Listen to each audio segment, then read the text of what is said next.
తీసుకొని వచ్చెనంత పాలకడలి చెంత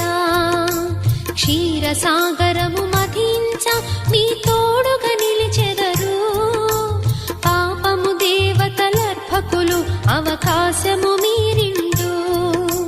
వాసుకిని చెరి ఒకవైపు మీరెరువురు చేకొండు కడలిని చిలుపుట సులభమగు మీ కార్యము జయమగును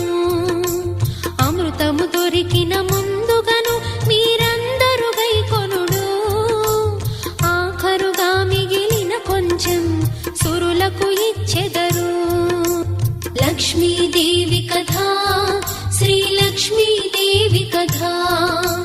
లక్ష్మీదేవి కథ